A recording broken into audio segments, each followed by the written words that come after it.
Hi friends, எல்லாரும் எப்படி இருக்கீங்க? நல்லா இருப்பீங்க. பேசும் கிரகங்களிலிருந்து உங்கள் நித்யா ராஜேந்திரன். ஃப்ரெண்ட்ஸ், நம்ம இப்போ பார்த்துட்டு இருக்கிறது ஈச்சனாரி விநாயகர் கோயில்.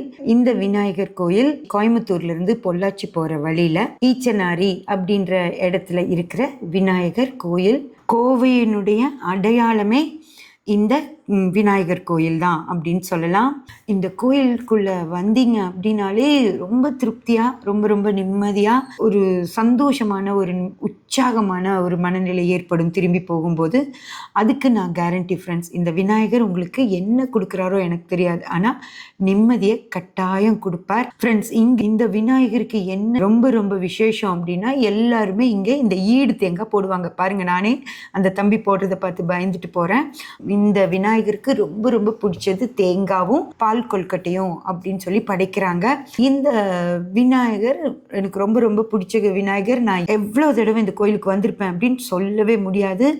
இப்போ நீங்கள் பார்க்குறீங்க இல்லையா, அவர் தான் மூலவர்.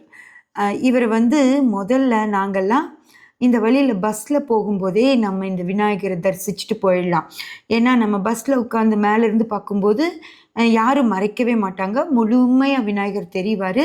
இந்த வழியில் போகிற எல்லா வாகனங்களுமே, அரசு வாகனங்களாக இருந்தாலும் சரி, தனியார் பஸ்ஸாக இருந்தாலும் சரி, லாரியாக இருந்தாலும் சரி, பெரிய ட்ரக்கு, பெரிய டேங்கர் லாரி, என்னவா இருந்தாலும் அந்த இடத்துல நிறுத்தி விநாயகரை பார்த்து ஒரு கும்பிடு போடாமல் வாகனங்கள் நகரவே நகராது ஃப்ரெண்ட்ஸ். அவ்வளோ ஒரு அதிசக்தி வாய்ந்த, எதுக்காக அது நடக்குதுன்னு தெரியாது, ஆனால் எல்லாருமே நின்று அவரை கும்பிட்டுட்டு தான் போவாங்க. வாங்க உள்ளே போய் கோயிலில் எல்லாமே நம்ம பார்க்கலாம் ஃப்ரெண்ட்ஸ். நம்ம இப்போ கோயிலுக்குள்ளே வந்துட்டோம். கோயிலுக்குள்ளே வந்ததும் முன்னாடி விநாயகர் மட்டும்தான் இங்கே. அவர் தாண்டி நம்ம சுற்றி வரும்போது பார்த்தோம் அப்படின்னா அவருடைய விநாயகர் அகவல்கள், மந்திரங்கள் எல்லாம் எழுதி வச்சுருக்காங்க. அது மட்டும் இல்லாமல் அவருடைய கதைகளை முழுமையாக வரைஞ்சி மேலே படங்களாக மாட்டியும் வச்சுருப்பாங்க.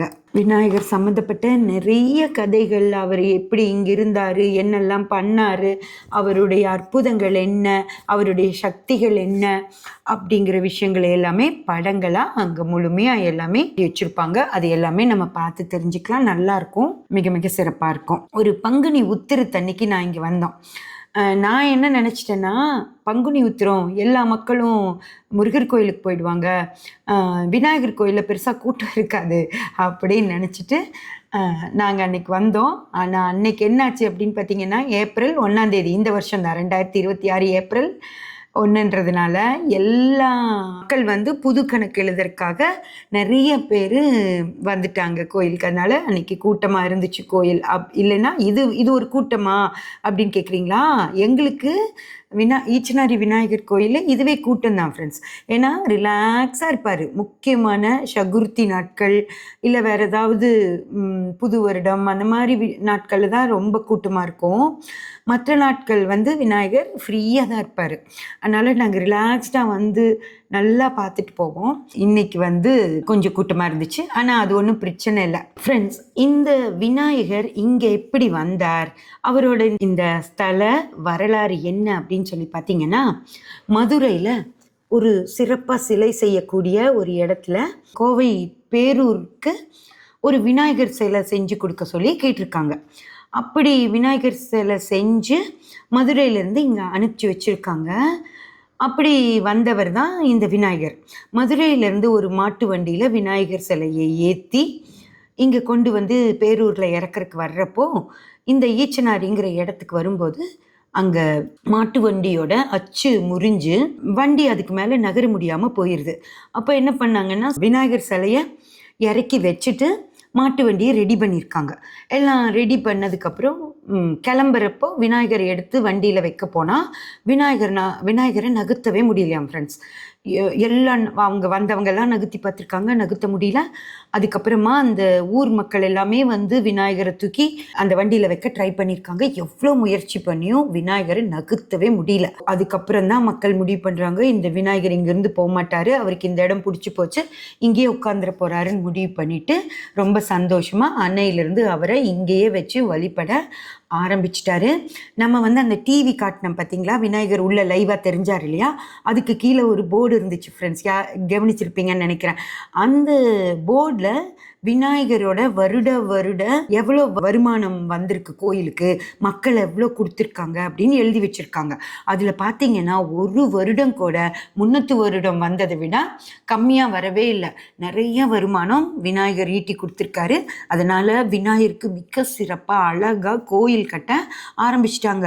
ஒவ்வொரு மண்டபமாக விநாயகரை சுற்றி ஒரு கோயில், அதுக்கப்புறம் முதல் சுத்து மண்டபம், ரெண்டாவது சுத்து மண்டபம் அப்படின்னு கோயில் ஒவ்வொரு பணம் வர்றப்பவும் ஒவ்வொரு மண்டபமாக விரிவடைஞ்சிட்டே வந்து இப்போ வந்து ஒரு ஃபங்க்ஷன்ஸ் எல்லாம் நடத்தக்கூடிய அளவுக்கு பெரிய ஒரு திருமண மண்டபம் மாதிரியே கட்டியிருக்காங்க.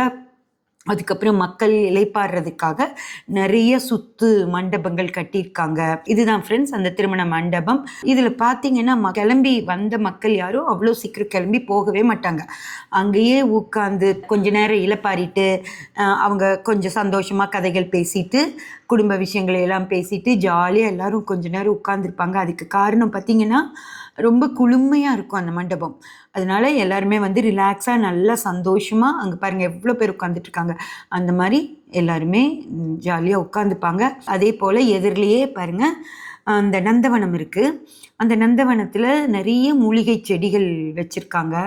அதே போல் முதல்ல வச்ச செடிகளெல்லாம் இப்போ மரங்களாக வளர்ந்து ரொம்ப சிறப்பாக குளுமையாக இருக்கும். அதையும் எல்லாரும் உட்காந்து ரசிச்சுட்டு பார்த்துட்டு அந்த காற்று வாங்கிட்டு தான் மூலிகை காற்று வாங்கிட்டு தான் போகிறாங்க. அதே மாதிரி நானும் கொஞ்ச நேரம் அங்கே உட்காந்து நல்லா அதெல்லாமே பார்த்துட்டு தான் நாங்கள் வந்தோம். அது மட்டும் இல்லாமல் இங்கே மிக மிக சிறப்பான இன்னொரு விஷயம் என்னன்னு பார்த்தீங்கன்னா, இந்த கோயிலில் நீங்கள் அந்த மூலவர், அந்த பெரிய விநாயகர் இருக்கார் பார்த்தீங்களா, இப்போ நம்ம உள்ளே போனதும் கண்ணுக்கு தெரிகிறார் இல்லையா, அந்த விநாயகர் மட்டும்தான் ஃப்ரெண்ட்ஸ். அது போக மரத்தடி இல்லை ஆலமரத்தடியில் ஒரு விநாயகர் இருப்பார். அவரை தவிர வேறு யாருமே கிடையாது. விநாயகர் மட்டும்தான் இந்த கோயிலில். இன்னும் ஒரு அம்பாளோ ஒரு முருகரோ அந்த மாதிரி வேறு எந்த கோயிலையானாலும் நீங்கள் இன்னொரு கடவுளை பார்க்கலாம். ஆனால் இந்த கோயிலில் விநாயகர் தவிர வேறு யாருமே கிடையாது.